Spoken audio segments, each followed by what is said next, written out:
మీ పనులు మానుకొని మా కోసం సమయం చేసుకొని వచ్చారు.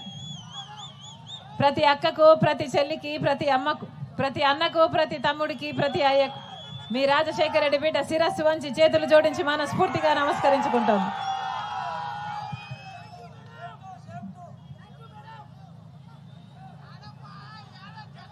మళ్ళీ ఎన్నికలు వచ్చేసాయన్నా.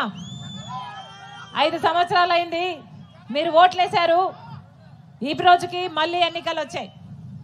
ఇందాక దారిలో వస్తుంటే ఒక విలేకరన్నని అడిగాను, అన్నా ఎలా ఉన్నారు, మీ ఎమ్మెల్యే ఎవరు, ఎలా పనిచేస్తున్నారు అని. ఎలా ఉన్నారన్నా?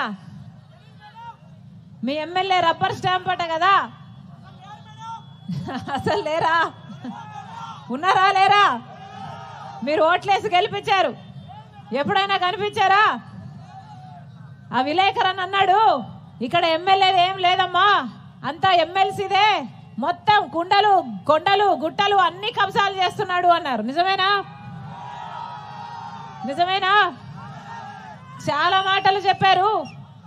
ముఖ్యమంత్రి జగన్మోహన్ రెడ్డి గారు కూడా చెప్పారు, 500 కోట్లు కేటాయిస్తాము ఇదే మున్సిపాలిటీకి అని చెప్పారు.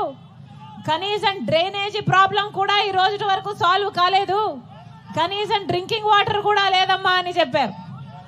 నిజమేనా అన్నా? బ్రహ్మం సాగర్ నుంచి నీళ్లు తీసుకొస్తాము, ప్రతిరోజు నీళ్ళు ఇస్తామని చెప్పారట కదా. మరి 5 సంవత్సరాలు అయిపోయింది, తెచ్చారా? ఇచ్చారా? సోమశిల ప్రాజెక్టు నుంచి, ఎత్తిపోతల ప్రాజెక్టు నుంచి ప్రతి చెరువును నింపుతాము, ఈ బద్వేల్ నియోజకవర్గంలో 40,000 ఎకరాలకు నీళ్ళు ఇస్తామని చెప్పారట కదా ముఖ్యమంత్రి జగన్మోహన్ రెడ్డి గారు. ఇచ్చారన్నా? వచ్చినాయా? మరి ఎందుకు వేయాలన్నా వీళ్ళకు ఓట్లు? ఎందుకు వేయాలి వీళ్ళకు ఓట్లు? ప్రజలకు చెప్పి కూడా, మాట ఇచ్చి కూడా చేయని వాళ్లకు ఎందుకు ఓట్లు వేయాలి? వీళ్ళ రాజశేఖర రెడ్డి గారి ఆశయాలను నిలబెట్టేది.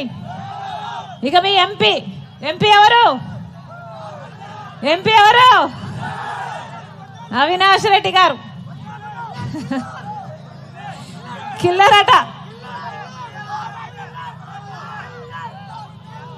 అవినాష్ రెడ్డి గారు కడప స్టీల్ ప్రాజెక్టు ఇక్కడ రావాలి అన్నది రాజశేఖర రెడ్డి గారి కళ.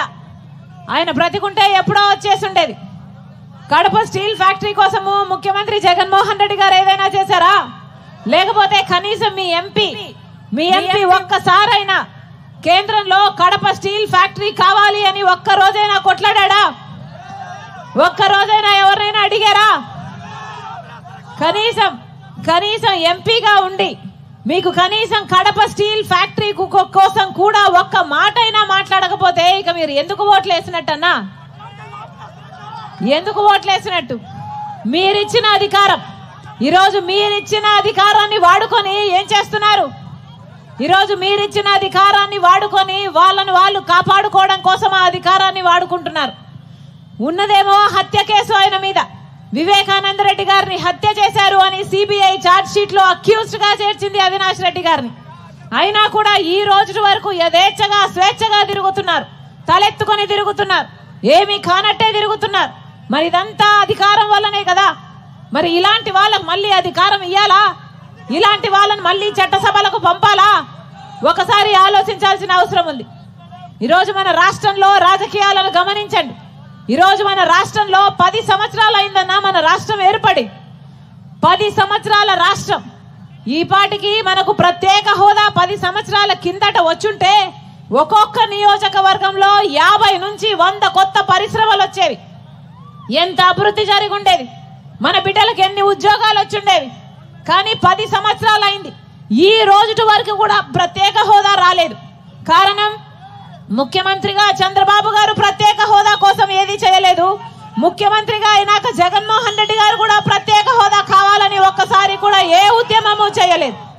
ఇద్దరు ఈరోజు ప్రతిపక్ష నాయకుడైనా పాలకపక్ష నాయకుడైనా చంద్రబాబు గారైనా జగన్మోహన్ రెడ్డి గారైనా ఇద్దరు బీజేపీ పార్టీకి గులాంగిరి చేస్తున్నారు. ఇద్దరు మోడీతో తొత్తులుగా తయారయ్యారు తప్పితే ప్రజల గురించి ఎవరు ఆలోచిస్తున్నారన్నా? ఇద్దరికి ఏమీ తేడా లేదు. ఒకరికేమో ఉన్నది మోడీతో బహిరంగ పొత్తు, ఇంకొకరికేమో జగన్మోహన్ రెడ్డి గారికి మోడీతో ఉన్నది అక్రమ పొత్తు. ఈరోజు మోడీకి ఇద్దరు 2 కళ్ళయ్యారు. ఒక కన్ను చంద్రబాబు గారైతే మోడీకి ఇంకో కన్ను జగన్మోహన్ రెడ్డి గారు. ఇద్దరికి తేడా లేదన్నా, ఇద్దరికి మోడీ కావాలట. ఎందుకంటే మోడీ అధికారంలో ఉన్నాడు కాబట్టి స్వప్రయోజనాల కోసం ప్రజల ప్రయోజనాలను మొత్తము తాకట్టు పెట్టారు. మోడీ కొంగు పట్టుకొని వేలాడుతున్నారు. మన రాష్ట్రంలో ఇక్కడ ఒక ట్రయాంగిల్ లవ్ స్టోరీ నడుస్తుంది. అర్థమవుతుందా అన్నా? అర్థమవుతుందా? మోడీ మనకు ప్రత్యేక హోదా ఇవ్వలేదు, పోలవరం ప్రాజెక్ట్ ఇవ్వలేదు, కడప స్టీల్ ఫ్యాక్టరీ ఇవ్వలేదు, రాజధాని ఇవ్వలేదు. అయినా కూడా అదే మోడీకి గులాంగిరి చేస్తున్నారు. ఒక పక్క జగన్మోహన్ రెడ్డి గారు, ఒక పక్క చంద్రబాబు గారు. అసలు రాజశేఖర రెడ్డి గారి కొడుకు జగన్మోహన్ రెడ్డి గారు, రాజశేఖర రెడ్డి గారు బీజేపీ పార్టీని ఎంతగా వ్యతిరేకించారో మీకు తెలియదా అన్నా? ఎంతగా వ్యతిరేకించారు? ఎందుకంటే బీజేపీ పార్టీ ఒక మతతత్వ పార్టీ కాబట్టి మతం పేరుతో చిచ్చు పెట్టాలి, ఆ మంటలో చలిగాచుకోవాలి. ఇదే బీజేపీకి తెలిసిన రాజకీయం. ఒక మతాన్ని అవమానించాలి, ఇంకో మతాన్ని రెచ్చగొట్టాలి.